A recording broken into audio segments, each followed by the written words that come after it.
নমস্কার বন্ধুরা, আশা করছি আপনারা সবাই খুব ভালো আছেন। আমি অনিমা চলে এসেছি আবার একটা নতুন ভিডিও নিয়ে।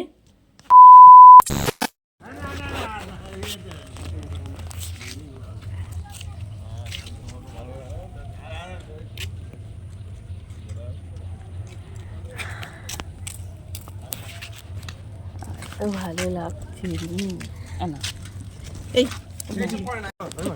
কিছু একটা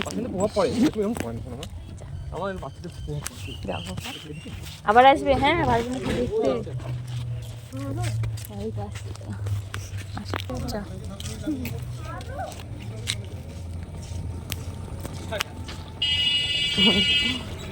তো আজকে ওরা চলে যাচ্ছে, খুব খারাপ লাগছে। দুদিন এত ভালো কাটলো, কি বলবো, এত গল্প করলাম, কত রাত অবধি 12টা-1টা বেজে যাচ্ছে, তাও যেতে ইচ্ছে করছে না।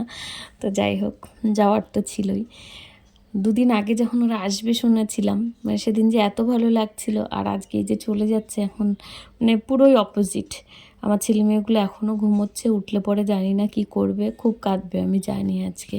মানে ওর দাদা ভাইয়ের সাথে এত খেলেছে সবাই মিলে, খুব মিস করবে। সকালবেলা উঠেই বলবে দাদা ভাই কই, মামা স্কুলে চলে গেছে, আমি এসে রান্না বসিয়েছি। বাবা, দাদা কোথায়? হ্যাঁ, দাদা কোথায়? ওপরের ঘরে? ওরে আমার জন্য বলে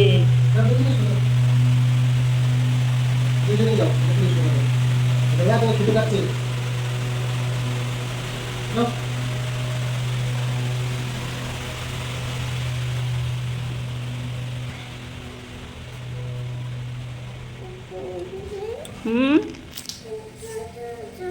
হুম বসো, তুমি এখানে বসো।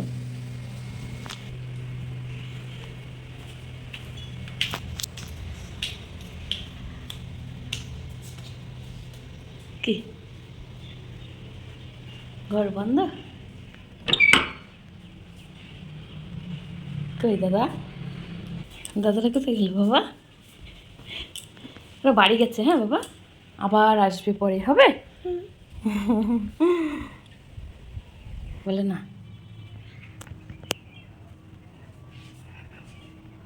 আজকে বিছানাটা ফাঁকা হয়ে গেল, চল আমরা রান্না করছি, চল। দাদা আবার আসবে, চল। হ্যাঁ, প্রকাশ করতে পারছিল না। আসো আসো আসো, আমি দাদাকে আবার নিয়ে আসবো। না অমনি করো, চলো।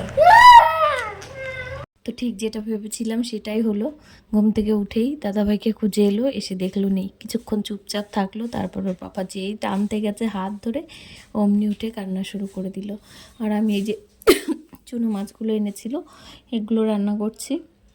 এটা আজকে এনেছিল, আর রুই মাছগুলো এনেছিল ওদের জন্য আরও দুদিন আগে, খেয়ে শেষ করা হয়নি। মানে ওরা খায়, একটু একটু খায়, তো খেয়ে আর শেষ হয়নি। তো ওই মাছগুলো রান্না করেছি, আর এগুলো আমরা সবাই মিলে খেয়ে নেব। তো চুনো মাছের কী যেন সোনা করকি, তো এই মাছের চচ্চড়ি রান্না করব।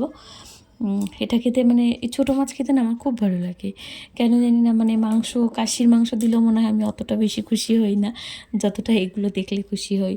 একটুখানি আলু আর পেঁয়াজ দিয়ে করব। একটা বেগুনও পেয়েছি গাছে, ছোট্ট একটা, তো ওইগুলো দিয়ে করে নেব।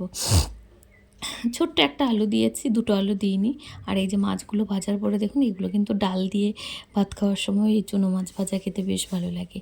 তো কালো জিরে ফোড়ন দিয়ে একটু শুকনো এই কাঁচা লঙ্কা দিয়ে আর আলু পেঁয়াজ এগুলো সব একসাথে ভেজে নিচ্ছি। একটুখানি হলুদ দিয়ে দিলাম, যেই নরম হয়ে আসবে তখন একটুখানি জল দিয়ে মাছগুলো দিয়ে দেবো, আর গামাখা রান্না করব।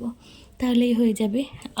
অনেক দিন পর আবার বাইরে রান্না করতে এসেছি আজকে, অনেকগুলো জ্বালানি ছিল।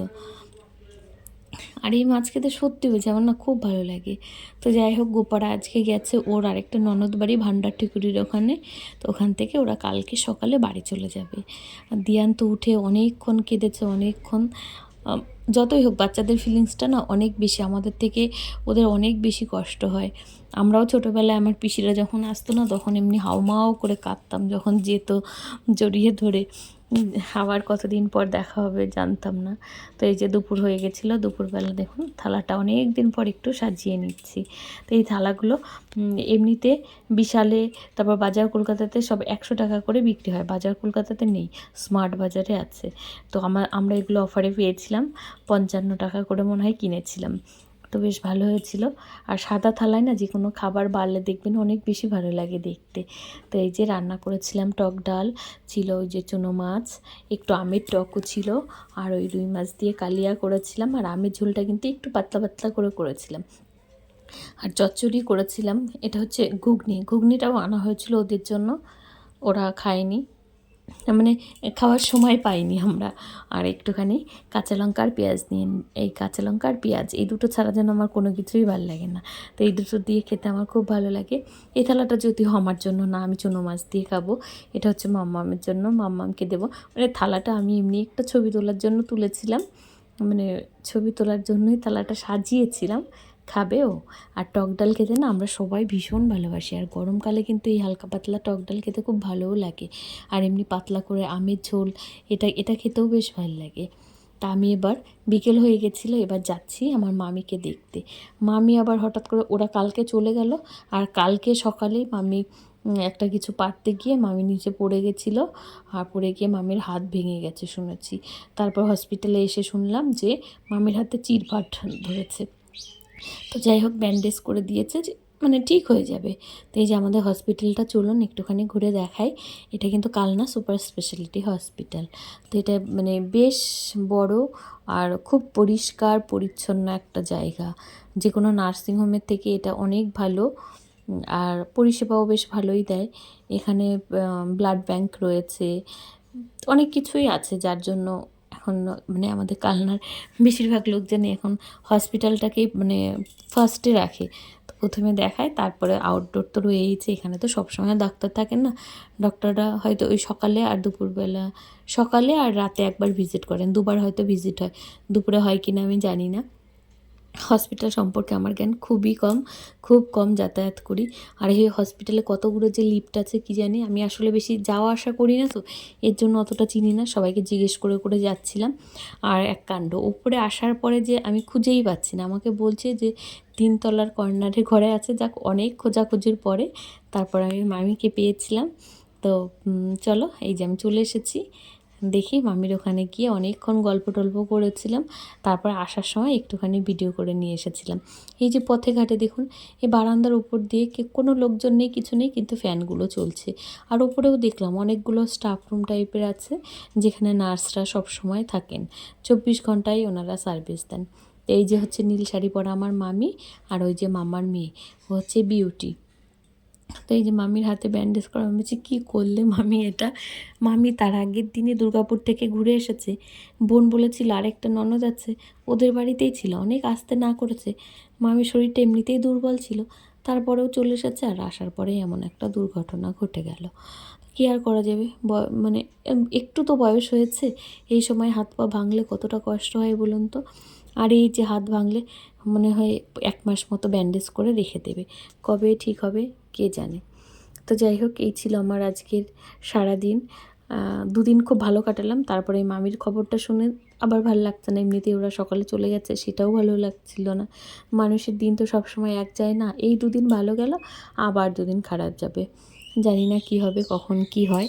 তো যাই হোক, সবাই একটু ভালো থাকবেন, সাবধানে থাকবেন, সুস্থ থাকবেন, সবার খেয়াল রাখবেন যাতে কোনো বিপদ না হয়।